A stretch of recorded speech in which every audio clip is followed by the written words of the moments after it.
Globalization Effects on America, Developed and Developing Nations. Introduction. Globalization is the effect in which countries combine their economic and political powers and opportunities to create a more fair and just system of economies. While globalization has come far in uniting the powers of the world into a joint effort of economies, manpower, and peoples, there are still flaws in the overall system. A good example is looking at how developing countries have fared in the global market. These countries do not have the political power or the money to sway the minds and hearts of the people at the top of the globalization food chain.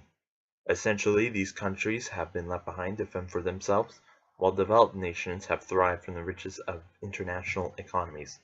But even parts of developing nations, such as the United States, can also feel powerless into the new rush.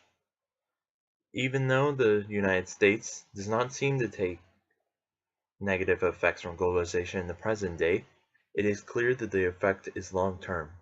Overall, globalization affects not only the small developing countries, but also affects the mighty nations such as the United States, and it shows at the individual level. Talking point A.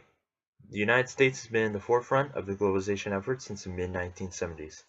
The companies in the United States, or the US, believe that by competing on a global level, the US economy would be delivered into a golden age. While some would believe that the globalization has made the US economy better, it is clear that is not entirely true. In a report by Gary Heidrich and Christine Zentgraf, named America Transformed in 2008, the authors found numerous negative effects on the economy, job market, worker income, and unemployment.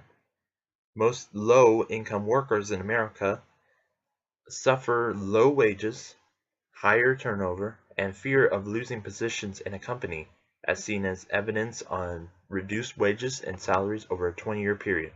Whereas, on page 116, the higher income white-collar sector has seen a growth of around 20% in income of hourly wages and yearly salary when looking from 1973 to 2001. While the individual worker has seen their pockets and opportunities drained by the effects of globalization, most big America-based companies have not seen any of this drain.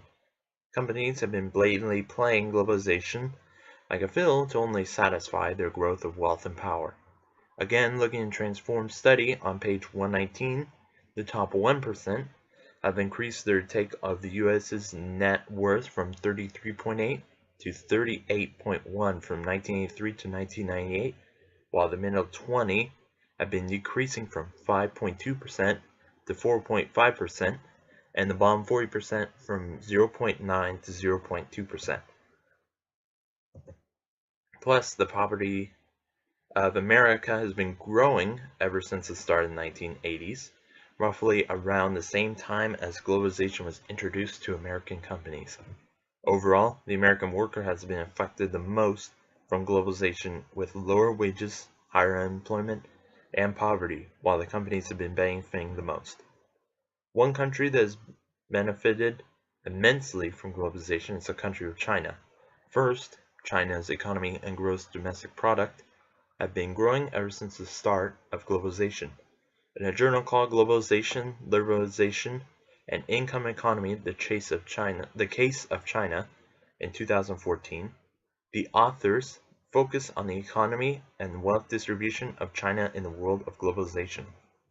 On page 2 of the journal, the authors report that the GDP of China grew a staggering 9.8% every year since the start of China's involvement in globalization starting in 2001.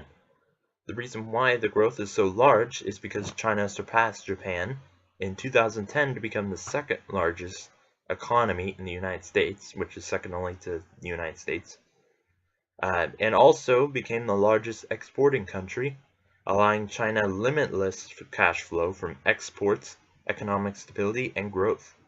While this is great for the economy of China, the people overall have been negatively affected. Before the start of China's push to become an economic world power, it was mostly a socialist planned economy, meaning the government ruled the economy and the means of business for China.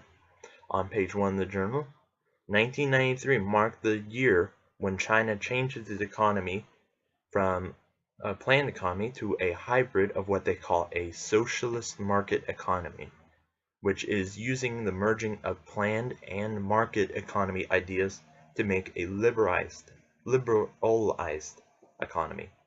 While this allowed China to compete in a global market, it allowed companies in the higher class to take advantage of the new open economy. The authors compiled a list on page 4 of the journal to show that the Gini coefficients of the rural and urban populations from different economic firms to estimate the income inequality of the rural and urban populations of China. In 1981, the National Bureau of Statistics, or the NBS, found that the Gini coefficients of both rural and urban populations to be at 0.241 and 0.150 respectively. This shows that on a scale to 0 to 1, 0 being more equal and 1 being... In 2011, the coefficient was up to 3.90 and 3.328 respectively. Nationally, they found that the coefficient was almost 5.0 in 2007, where 0 being being more equal and 1 being less equal. The reason for this was because the individuals needed the ability, education level, and talent to earn income, which left most of the unskilled workers in the dust. Schoolwork was something that was really unnecessary in the planned economy since the occupation, pay, and education was decided for you by the government. The hybrid market of China only made matters worse for the people, even though the government had good intentions behind it. Overall, just like the US, China has seen some successes, but the overall population has been negatively affected. One developed nation that has not entirely been involved in the current globalization of the world is the United Kingdom. In a report by Nicola Smith and Colin Hay of 2008, the authors polled people of several different political parties in the UK and in Ireland to see how they thought about joining in on globalization. Surprisingly, the report finds that the majority of the respondents were overall positive to the different policies of the globalization. This included the sharing of technologies, economic policies that would be put into place, economic prosperity. When asked if globalization would benefit the poor, most of the respondents disagreed. Another interesting part on page 373 of the report, around half of the respondents did see that globalization would be a threat to the autonomy of the domestic policymakers. Luc Martel was not surprised by this fact when he wrote his article Globalization, Britain and Globalization 2008. Martel explains on page 453 that the reason why Britain is so open to the idea of globalization is that it's been a very globalized country in terms of economy, political power, and culture.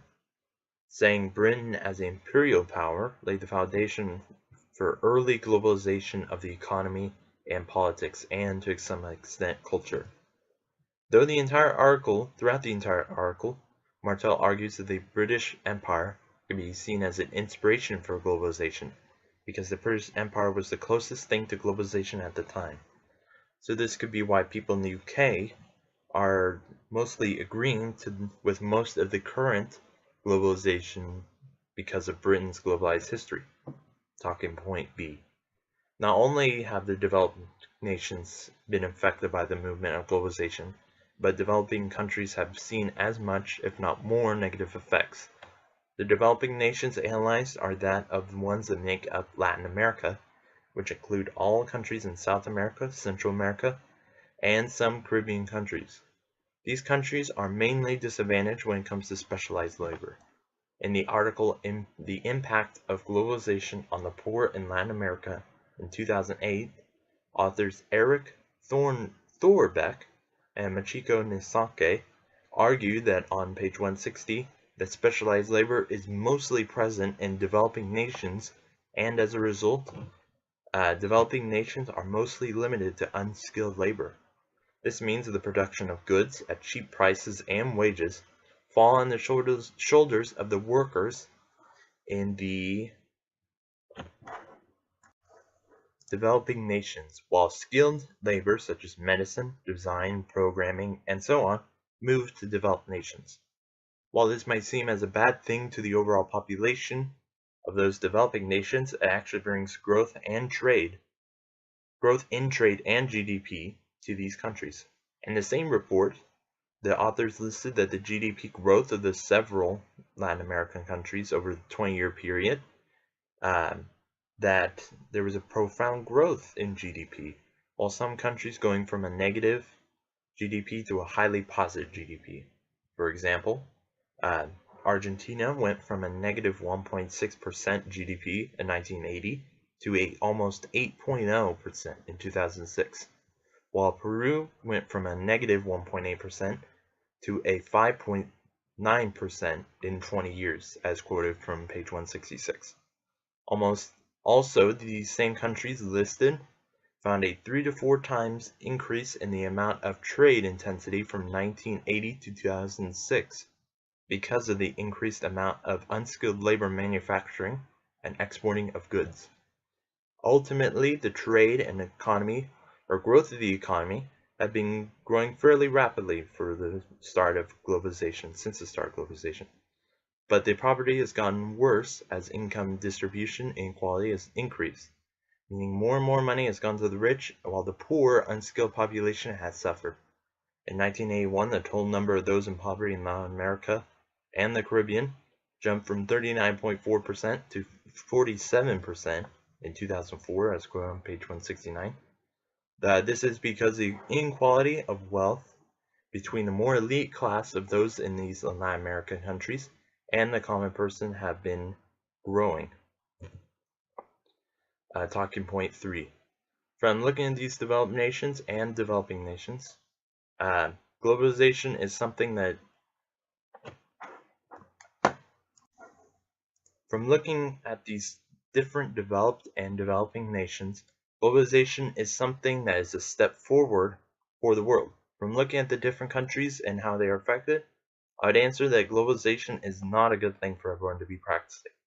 Yes, its policies are good for the economies, governments, and the top companies, but the people are negatively affected in almost every area of life, which is wage, salary, unemployment, poverty, income inequality, and etc.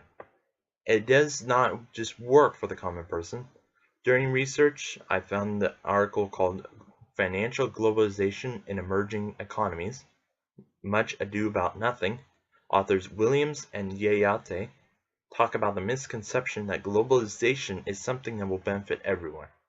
They say that financial globalization in the emerging world appears to have been vastly overstated. Rather than growing in the last decade of the past century and the first decade of the present one, it temporarily slowed down by the recent global crisis, and this is on page 128. The authors take away that by looking at several different reports done on emerging, developed, and in-between markets, that globalization has not stood up to its promise, granting the title vastly overstated. So I think that globalization should not be a worldwide practice yet. They should focus on how to not inconvenience the citizens of the nations involved and prevent poverty, income inequality, and unemployment. So the conclusion. Globalization is a system that is somewhat flawed. The economies, governments, and companies of the globalized nations are doing well because of trade, globalized connections, and so on. But the people of these nations are being negatively affected with poverty, wage gaps, and income inequality and unemployment on the rise. Developed nations find their workers' salaries diminishing, while developing nations find that their populations have more and more income inequality and poverty. Overall, globalization has been a lot of promises for a better future, but if the opportunities for the people wither away What future will we have?